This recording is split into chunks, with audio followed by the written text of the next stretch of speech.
Pemirsa, bulan ini bantuan beras atau juga 10 kg bantuan beras ini akan mulai dibagikan ke masyarakat dan ini sudah akan dilakukan pada bulan Juni ini untuk 18,3 juta keluarga penerima manfaat. Sudah bergabung bersama kami dari luar studio Kepala Badan Pangan Nasional Arief Prasetyo Adi untuk membahas soal bansos beras ini. Selamat siang, Pak Arief. Selamat siang, Assalamualaikum Mas Anggi. Waalaikumsalam. Pak, jadi untuk informasinya nanti akan dimulai start di tanggal berapa dan mekanismenya nanti seperti apa, Pak Arief? Yang pertama, bantuan pangan dalam bentuk beras ini tentunya sudah disetujui oleh Pak Presiden Prabowo dalam atas tanggal 2 Juni tahun 2025. Dimulai di akhir Juni ini sampai dengan Juli. Tentunya ini melibatkan beberapa stakeholders di bidang pangan, termasuk Badan Pangan Nasional. Tentunya nanti akan menugaskan Bulog ya sebagai BUMN di bidang pangan. Demikian, Mas. Oke, baik. Nanti mekanismenya, Pak, untuk pembagiannya seperti apa yang akan mulai dibagikan ke masyarakat atau yang penerima manfaatnya? Tentunya kita akan menerima data DTSEN, ini satu data nasional yang akan tentunya kita pakai agar bersama-sama dengan Menteri Sosial dan dikeluarkan oleh Bappenas, tentunya cross-check di lapangan dengan BPS dan beberapa instansi terkait lainnya seperti Kementerian Sosial. Jadi menyasar kepada 18,3 juta dan jumlahnya satu kali itu 10 kilo. Tapi kita akan upayakan supaya bisa dalam satu kali pemberian 2 kali 10 kilo, jadi 20 kilo per keluarga penerima bantuan pangan, Mas Anggi. Baik, Pak Arief, bagaimana dengan sumber dana dan berapa anggarannya, Pak, yang dikeluarkan untuk mekanisme untuk bansos kali ini?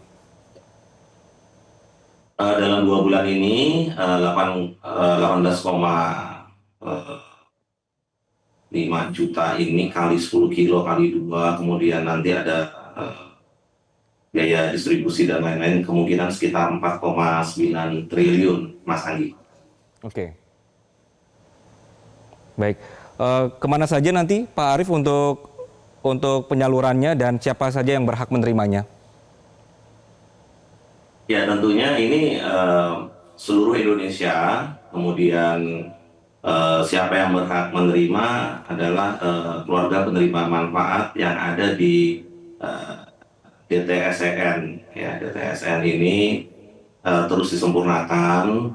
Sebelum ini disampaikan, tentunya ada verifikasi dari teman-teman BPKP. Jadi terakhir yang sudah terverifikasi sekitar 16,5 juta, sebelumnya 14,3 juta, dan perkiraan kita memang sekitar 18,3 juta ya, 18,3 juta keluarga penerima manfaat. Karena kita kan harus benar-benar kalau Pak Presiden menyampaikan harus tepat sasaran, tidak boleh mistarget. Demikian. Baik, Pak Arief, bagaimana pengawasannya, Pak, agar tepat sasaran, Pak? Ya, tentunya kita bermula dari satu data nasional, kemudian untuk pengawasan biasanya kita bekerja sama dengan seluruh pihak, kementerian lembaga, termasuk nanti teman-teman dari Satgas Pangan juga akan bersama kita semua. Jadi by name, by address, ya, kemudian dengan menggunakan data yang terverifikasi. Begitu, Mas. Baik, Pak, pemerintah kan menyebutkan bahwa ini sebenarnya bukan hanya soal bagi-bagi beras begitu, tapi juga untuk menjaga stabilan harga beras dan juga efek-efek lainnya begitu ya, Pak. Pak Arief, jadi kalau untuk bansos ini sendiri, bagaimana nanti dampak yang diharapkan dari pemerintah, Pak? Ya, yang pertama ini merupakan bagian dari stimulus ekonomi pada kuartal kedua tahun 2025, di mana Bapak Menko Perekonomian, Pak Erlangga Hartarto, kemudian Menko di bidang pangan Pak Zulkifli Hasan, Bu Sri Mulyani, ini memang eh, menyiapkan stimulus ekonomi ya, beberapa kegiatan di bidang pangan, khususnya adalah stimulus ekonomi dalam bentuk bantuan pangan beras. Diharapkan impact-nya memang bisa mendorong ekonomi nasional. Jadi yang pertumbuhannya itu 4,8 di sebelum semester kedua masuk, diharapkan bisa lebih baik, karena kita kan biasanya kan memang minimum 5%, ini yang disampaikan oleh Ibu Menteri Keuangan. Kemudian di sisi lain kita juga punya tugas untuk menjaga daya beli masyarakat, kemudian stabilisasi pasokan dan harga pangan di tingkat konsumen. Indonesia ini salah satu negara yang bisa menjaga inflasi sampai hari ini 1,6 saja ya.